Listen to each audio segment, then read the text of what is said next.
அளவுக்கு மீறினால் அமிர்தமும் நஞ்சாகும் கைஸ். அதுவே அமிர்தம் விஸ்கியாக இருந்து அந்த நஞ்சு பல பேரை கொண்டு இருந்தால் எக்ஸாக்டாக நடந்திருக்கு.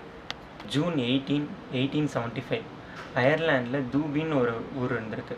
அங்கே நைட்டு ஒரு 8-9 மணி இருக்கும் ஃப்ரெண்ட். அந்த டைமில் எல்லாம் தூங்கிட்டு இருந்திருக்காங்க. அந்த காலத்துலலாம் சீக்கிரமாக தூங்கிடுவாங்க போல்.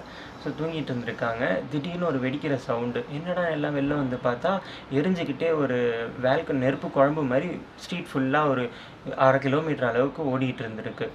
என்னடான்னு பார்க்கும்போது அங்கே இருக்கிற ஒரு விஸ்கி ஃபேக்ட்ரி வெடித்து அந்த விஸ்கி எல்லாம் நெருப்பாக எரிஞ்சிக்கிட்டு அந்த ஸ்ட்ரீட் ஃபுல்லாக ஓடி இருக்கு. இதை தெரிஞ்சுக்கிட்ட மக்கள் சும்மா இருப்பாங்களா? அது நெருப்பாக இருந்தாலும் பரவாயில்ல, எதாக இருந்தாலும் பரவாயில்ல, விஸ்கி எல்லாம் வேக வேகமாக எடுத்து குடிக்க ஆரம்பிச்சிருக்காங்க. ஒரு சில பேர் கப்பு இல்லைன்னு சொல்லிட்டு கையில் இருக்க ஹேட்டையும் பூட்டையும் வச்சு குடிக்க ஆரம்பிச்சிருக்கானுங்க. குடிச்சு வாந்தியும் எடுத்துருக்கானுங்க. இதை தெரிஞ்சுக்கிட்ட ஃபயர் டிபார்ட்மெண்ட் சரி அணைக்கலாம் அப்படின்னு சொல்லிட்டு தண்ணி எடுத்துகிட்டு வந்து ஊற்றிருக்கானுங்க. நமக்கு தான் தெரியுமே, நெறியிற நெருப்பில் எண்ணெயை ஊற்றினா இன்னும் எரியும் அப்படின்னு சொல்லிட்டு. அது மாதிரி தண்ணி விட்டோடனே அது இன்னும் எரிய ஆரம்பிச்சிருக்கு. சரின்னு சொல்லிட்டு மண் போட்டு எல்லாத்தையும் க்ளோஸ் பண்ணிட்டாங்க ஃப்ரெண்ட்ஸ். ஆனால் இதில் காமெடி என்ன தெரியுமா? அதில் நெருப்பில் செத்தவங்களோட விஸ்கி குடிச்சு செத்தவனுங்க தான் நிறையா பேர் இருக்கானுங்க. பைத்தியக்கார